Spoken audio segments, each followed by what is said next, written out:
Last video के अंदर अपन ने कार्बोकैटाइंस और उसके स्टेबिलिटी के बारे में डिस्कस किया था। आज हम कार्बोकैटाइंस के क्लासिफिकेशंस की बात करेंगे और साथ में उसके स्टेबिलिटी ऑर्डर को भी आज अपन देखेंगे। ठीक है, उससे पहले अपन थोड़ा सा प्रीवियस क्लास के अंदर जो अपन स्टेबिलिटी डिस्कस किया था उसके बारे में थोड़ा सा चर्चा कर लेते हैं।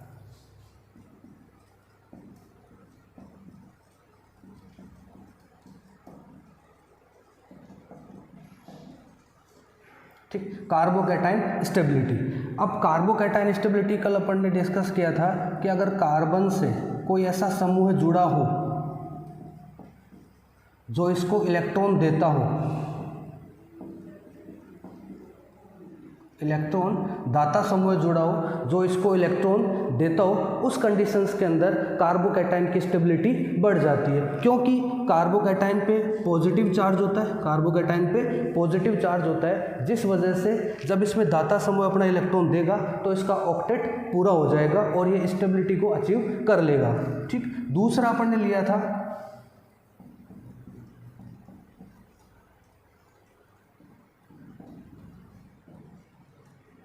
इलेक्ट्रॉन आकर्षी समूह। इलेक्ट्रॉन आकर्षी समूह क्या करते हैं कि कार्बोकैटाइन से इलेक्ट्रॉन को अपनी तरफ आकर्षित करते हैं, जो कार्बोकैटाइन की स्टेबिलिटी को डिक्रीज कर देते हैं, क्योंकि कार्बोकैटाइन्स के वैलेंस के अंदर 6 इलेक्ट्रॉन होते हैं और चूंकि इलेक्ट्रॉन आकर्षी समूह जुड़ा हुआ है तो वो इलेक्ट्रॉन को अपनी तरफ आकर्षित करेगा, जिसकी वजह से कार्बोकैटाइन जो कि पहले से इलेक्ट्रॉन डिफिशिएंट है और इलेक्ट्रॉन डिफिशिएंट हो जाएगा। इस कंडीशन के अंदर इसकी स्टेबिलिटी जो है वो डिक्रीज हो जाएगी, स्टेबिलिटी डिक्रीज हो जाएगी। ठीक है, अब इसके बाद में अपन बात करते हैं कार्बोकैटाइंस की क्लासिफिकेशंस के बारे में।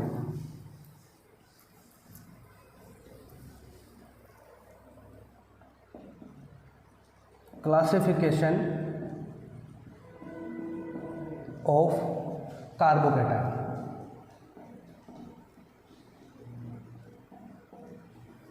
Classification of carbocation. Classification of carbocation 3 parts में डिवाइड होता है। एक होता है वो कार्बोकैटाइन जो शॉर्ट लिव्ड होते हैं, ट्रांजिएंट या इनको बोलते हैं शॉर्ट लिव्ड कार्बोकैटाइन।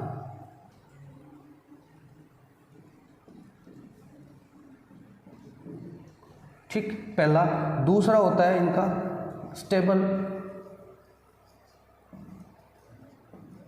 कार्बोकैटाइन और तीसरा होता है नॉन क्लासिकल। नॉन क्लासिकल या इनको बोलते हैं ब्रिज्ड कार्बोकैटाइन। ये 3 टाइप के क्लासिफिकेशंस होते हैं। हिंदी में इसको बोलते हैं वर्गीकरण कार्बोकैटाइन का।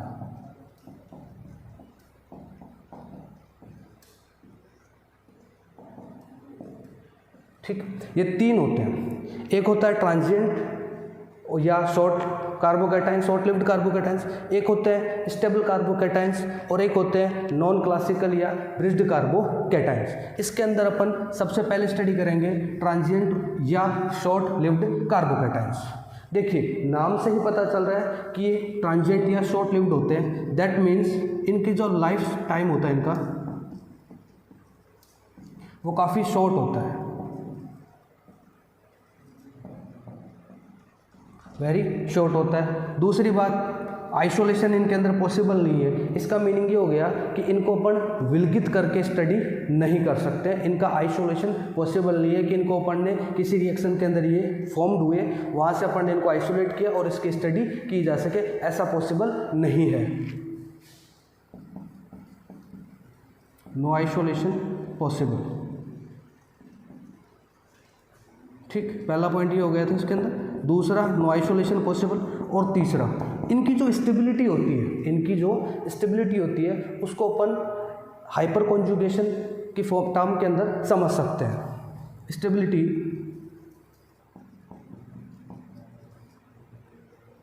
is explained by hyper conjugation.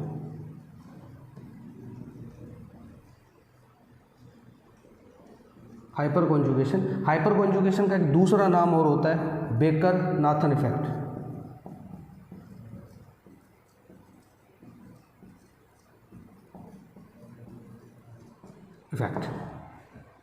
Life time इनका बहुत ज़्यादा शॉर्ट होता है, आइसोलेशन इनके अंदर पॉसिबल नहीं है।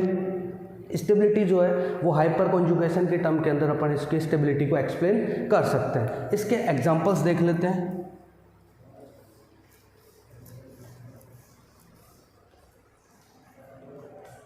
इसके एग्जांपल्स आपके 3 डिग्री कार्बोकैटाइन, उसके बाद 2 डिग्री कार्बोकैटाइन और उसके बाद 1 डिग्री कार्बोकैटाइन। ये इसके ट्रांजिएंट, ये इस टाइप के जो कार्बोकैटाइन्स होते हैं 3 डिग्री, 2 डिग्री और 1 डिग्री कार्बोकैटाइन जो होते हैं आपके, ये हाइपर कॉन्जुगेशन या बेकर नाथन इफेक्ट के टर्म के अंदर समझाए जाते हैं। इनके स्टेबिलिटी को अपन उससे एक्सप्लेन कर सकते हैं। जिसकी जितनी ज़्यादा हाइपर कॉन्जुगेटिंग स्ट्रक्चर्स होगी वो उतना ही ज़्यादा स्टेबल होगा। दूसरा अपन लेते हैं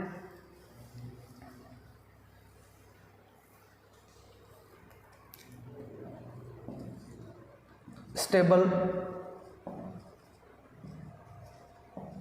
carbocation.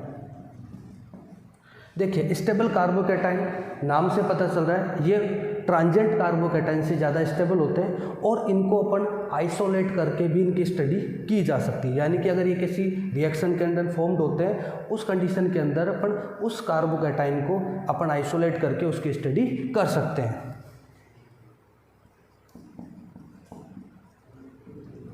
Isolation is possible and can be studied. ये ठीक। अब इनकी स्टेबिलिटी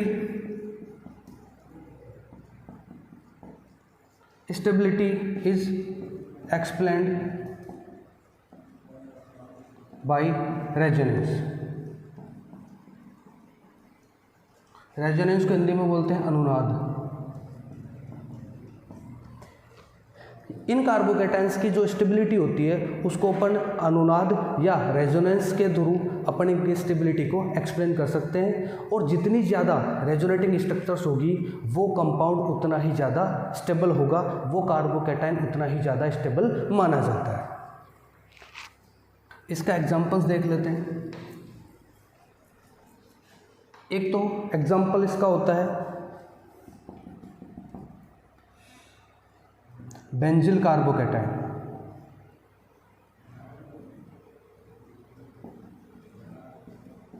बेंजिल कार्बोकैटाइन, जब बेंजिल कार्बोकैटाइन की अपन बात करें तो बेंजिल कार्बोकैटाइन जो होता है वो रेजोनेंस के द्वारा स्टेबलाइज किया जा सकता है। जैसे ये जो पाई बॉन्ड है वो ऊपर की तरफ चला जाएगा,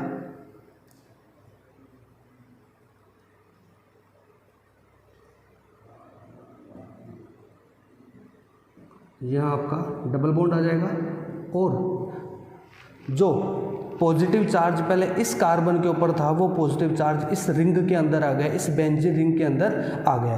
अब ये बेंजीन रिंग इस पॉजिटिव चार्ज को रेजोनेंस के द्वारा स्टेबलाइज कर दी जाएगी और ये पॉजिटिव चार्ज जो है वो पूरी की पूरी बेंजीन रिंग के अंदर डिस्पर्स होता चला जाएगा। ये वाला यहाँ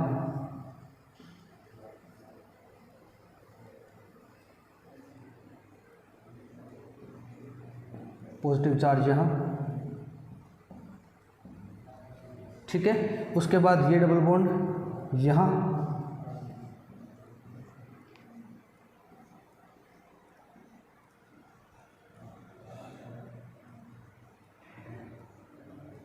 और ये पॉजिटिव चार्ज यहाँ, डबल बॉन्ड वापस से ऊपर की तरफ और अब लास्ट स्ट्रक्चर में ये डबल बॉन्ड यहाँ और पॉजिटिव चार्ज आपका वापस से उसी कार्बन के ऊपर चला जाएगा।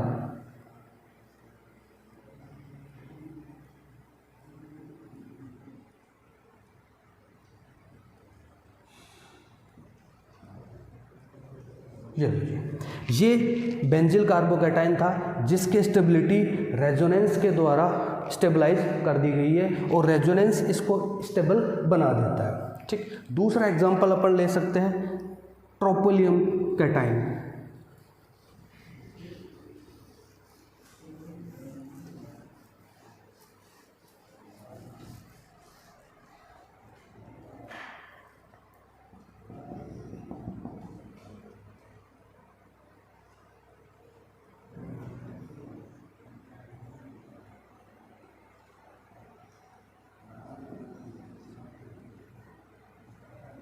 ये आपका होता है ट्रोपोलियम कैटाइन।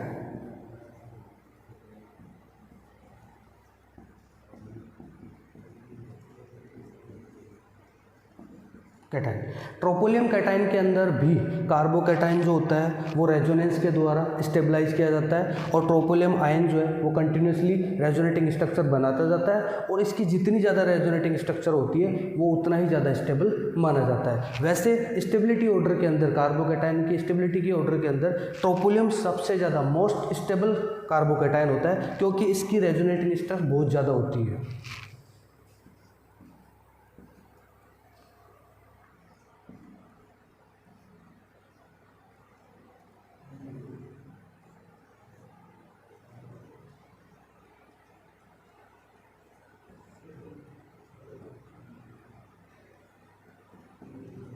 पॉजिटिव चार्ज यहाँ जाएगा, इसके बाद ये वाला यहाँ,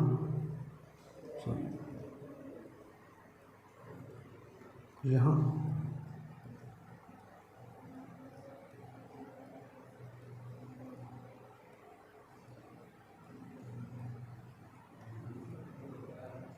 कार्बोकैटाइन आपका यहाँ आ जाएगा। ठीक, इसके बाद ये वाला यहाँ,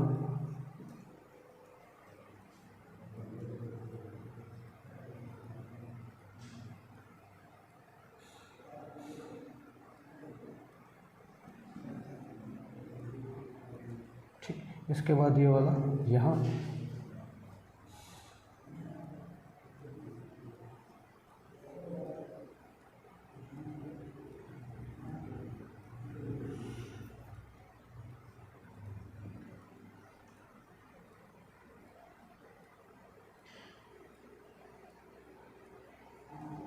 ठीक है, उसके बाद ये वाला यहाँ,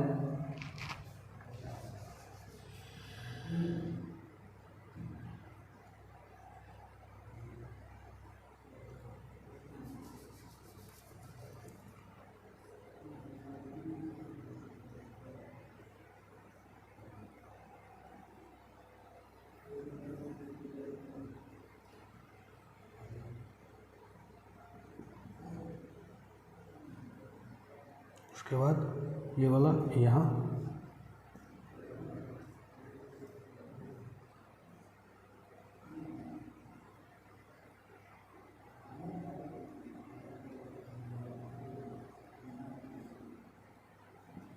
और उसके बाद ये वाला यहाँ।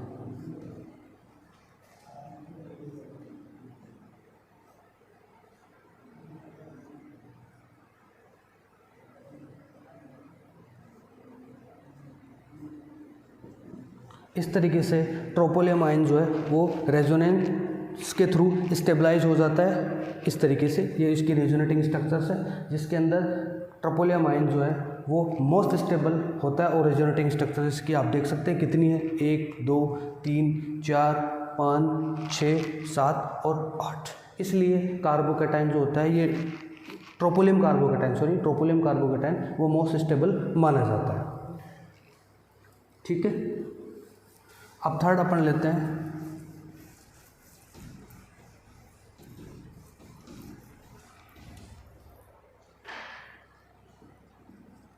नॉन क्लासिकल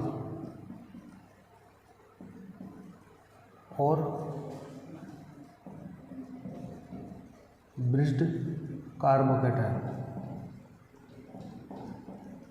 ठीक, नॉन क्लासिकल और bridged carbocation. Basically non classical या ब्रिज्ड कार्बोकैटाइन जो होते हैं वो क्या करते हैं, या तो किसी लोन पेयर से या फिर कॉन्जुगेटेड पाई इलेक्ट्रॉन के थ्रू एक नया बंध बना लेते हैं और रेजोनेंस के द्वारा स्टेबलाइज हो जाते हैं। Formed new bond by lone pair और कॉन्जुगेटेड पाई इलेक्ट्रॉन्स। ठीक है, अब इसका एक एग्जांपल देख लेते हैं।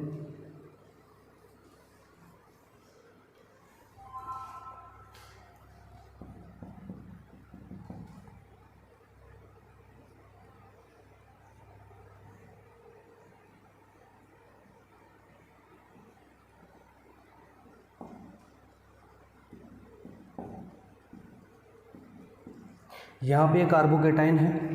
अब ये कार्बोकेटाइन इस बेंजीन रिंग के कॉन्जुगेटेड पाई इलेक्ट्रॉन्स के थ्रू एक बॉन्ड बनाता है, यानी कि ये कॉन्जुगेटेड पाई इलेक्ट्रॉन्स यहाँ जाएंगे और अपने पास में बेंजीन रिंग पे पॉजिटिव चार्ज आ जाएगा।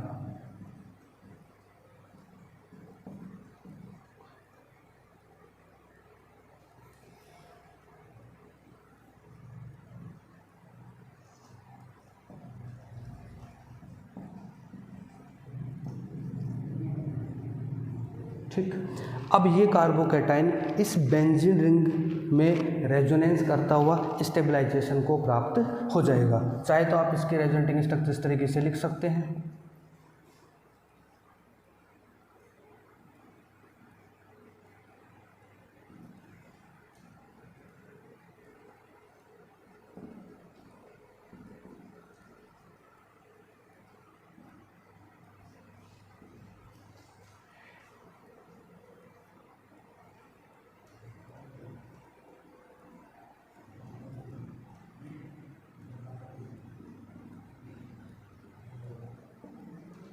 ठीक, और वापस से बॉन्ड यहाँ और फिर से कार्बोकेटाइन आपका उस कार्बन पे चला जाएगा। इस तरीके से इस कंपाउंड के अंदर एक नॉन क्लासिकल या एक ब्रिज कार्बोकेटाइन बना, जिसने पाई इलेक्ट्रॉन्स या फिर लोन पेयर्स का यूज़ करके उसने एक नया बॉन्ड बनाया और बॉन्ड बनाने के बाद उसने रेजोनेंस के द्वारा इस पूरे कंपाउंड को स्टेबलाइज कर दिया।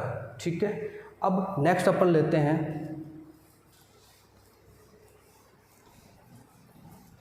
कार्बेनाइन।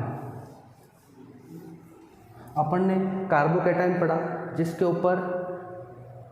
जिसके अंदर कार्बन के ऊपर C+ आ जाता है। अब अपन पढ़ेंगे कार्बेनाइन।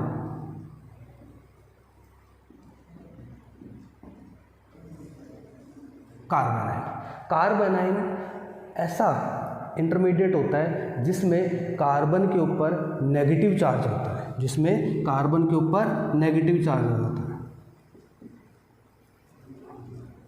ये आपका कार्बेनाइन है। अच्छा, ये बनता कैसे है? कार्बेनाइन उन स्पीसीज़ के साथ बनता है जो हाईली इलेक्ट्रोपॉजिटिव होते हैं, जैसे आपके एल्केलाई मेटल्स हो सकते हैं, यानी कि क्षार धातु या क्षारीय मर्दा धातु, एल्केलाइन अर्थ मेटल्स। ये हाईली इलेक्ट्रोपॉजिटिव एलिमेंट्स होते हैं जो कार्बन को अपना एक इलेक्ट्रॉन डोनेट कर देते हैं। जैसे इस कार्बन के साथ में मान लीजिए सोडियम जुड़ा हुआ है। अब सोडियम एक एल्केलाई मेटल है और ये हाईली इलेक्ट्रोपॉजिटिव है।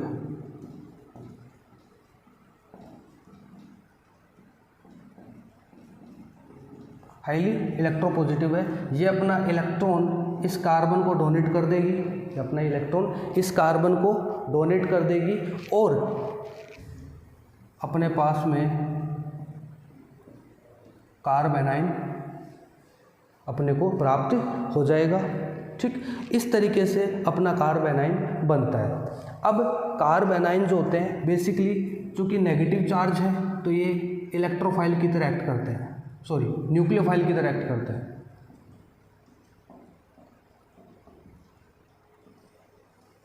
ये कैसे करते हैं? न्यूक्लियोफाइल की तरह एक्ट करते हैं। अब इसके अंदर हाइब्रिडाइजेशन देख लेते हैं अपन।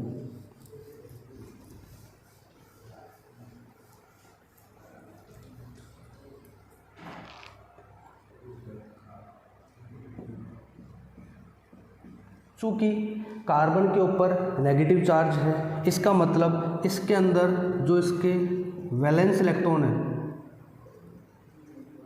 वो कितने हैं, 8 है, यानी कि इसका ऑक्टेट पूरा है।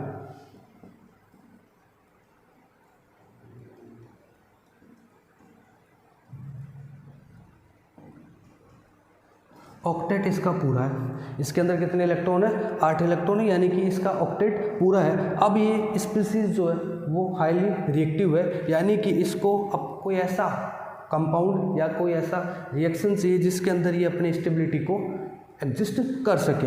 अब इसके अंदर अगर मैं इसकी बात करूँ हाइब्रिडाइजेशन की, तो इसके अंदर इसका होता है sp3। क्यों होता है देख लीजिए,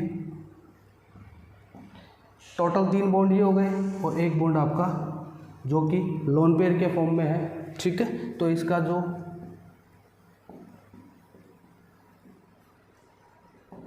हाइब्रिडाइजेशन है वो sp3 होगा। टोटल 4 बॉन्ड है, 1 2 3 और 4, एक जो इसके पास में लोन पेयर अवेलेबल है, ठीक है। अब अपन इसकी स्टेबिलिटी की बात कर लेते हैं।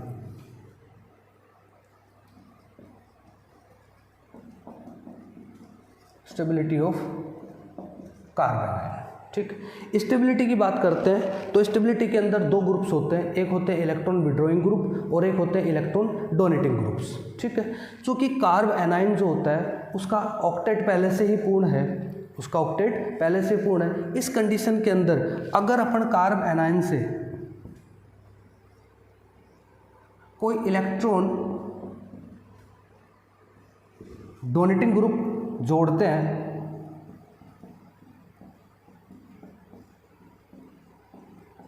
जब हम कार्ब एनाइन से कोई इलेक्ट्रॉन डोनेटिंग ग्रुप जोड़ते हैं उस कंडीशन के अंदर चूंकि कार्बन का ऑक्टेट पहले से ही पूर्ण है और इससे जुड़ा हुआ ग्रुप भी इसको क्या करता है, इलेक्ट्रॉन देता है। इस कंडीशन के अंदर इसकी जो स्टेबिलिटी है वो डिक्रीज होगी,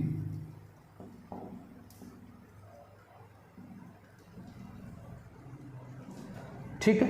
यानी कि स्टेबिलिटी डिक्रीज क्यों हो रही है, क्योंकि कार्बन का ऑक्टेट पहले से पूर्ण है, उसके बाद में इसके अंदर कौन सा ग्रुप जुड़ा हुआ है, इलेक्ट्रॉन दाता समूह जुड़ा हुआ है। अगर इलेक्ट्रॉन दाता समूह जुड़ा है तो वो इसको इलेक्ट्रॉन देगा, और जब इलेक्ट्रॉन देगा तो ऑक्टेट तो इसका पहले से पूर्ण है। इस कंडीशन के अंदर वो इसके अंदर अनस्टेबिलिटी क्रिएट कर देगा, जिससे आपकी स्टेबिलिटी क्या हो जाएगी, डिक्रीज हो जाएगी।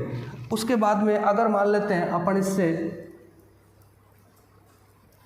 इलेक्ट्रॉन विड्रॉइंग ग्रुप ऐड कर देते हैं,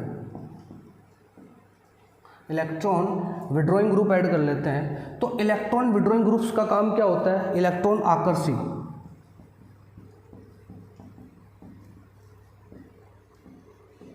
इन इलेक्ट्रॉन विड्रॉइंग ग्रुप्स का काम होता है इलेक्ट्रॉन्स को अपनी तरफ आकर्षित करना। चूँकि कार्बन के ऊपर नेगेटिव चार्ज है तो ये negative charge electron withdrawing group क्या करते हैं, डिस्पर्स कर देते हैं, अपनी तरफ आकर्षित कर लेते हैं, जिससे इसकी स्टेबिलिटी इंक्रीज होती है, जिससे इसकी स्टेबिलिटी क्या हो जाती है, इंक्रीज हो जाती है। अगर मैं स्टेबिलिटी ऑर्डर की बात करूँ तो 1 डिग्री कार्ब के अंदर ज़्यादा होगा, उसके बाद 2 डिग्री और उसके बाद 3 डिग्री। देखिए 1 डिग्री की बात कर लेते हैं, ये आपका 1 डिग्री है, ठीक। 1 डिग्री के अंदर इससे ये कंपाउंड जुड़ा हुआ है जो कि आपका प्लस आई इफेक्ट वाला ग्रुप है, जो इसको इलेक्ट्रॉन डोनेशन का काम करता है तो 1 डिग्री है, तो 1 डिग्री, लेकिन इससे क्या जुड़ा हुआ है, मैथिल समूह जुड़ा हुआ है, मैथिल ग्रुप जुड़ा हुआ है, जो कि बेसिकली क्या काम करता है, प्लस आई इफेक्ट शो करता है। अगर मैं इसकी बात करता हूँ, इसकी, तो इन दोनों के कंपैरिजन में मैथिल एनाइन जो होता है वो आपका मोस्ट स्टेबल होता है। मैथिल एनाइन क्या होता है, आपका मोस्ट स्टेबल होता है, क्योंकि इसके अंदर कोई भी एक ऐसा समूह नहीं जुड़ा हुआ या कोई ऐसा समूह नहीं जुड़ा हुआ इससे जो इसके अंदर इलेक्ट्रॉन डोनेट कर सके, ठीक है। 2 डिग्री की बात करते हैं,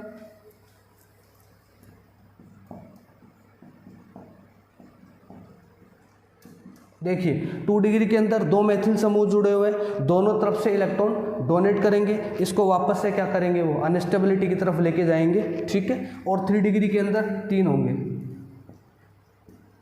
ये देखिए तीन तरफ से इसको इलेक्ट्रॉन डोनेट कर रहे हैं जो इसको वापस से अनस्टेबिलिटी की ओर लेके जाएंगे। तो 1 डिग्री जो कार्ब एनायन होता है वो स्टेबल होता है, फिर उससे कम होता है 2 डिग्री, फिर उससे कम होता है 3 डिग्री। ठीक है, नेक्स्ट क्लास के अंदर अपन फ्री रेडिकल्स और कार्ब एनायंस के एग्जाम्पल्स के बारे में बात करेंगे। Thank you.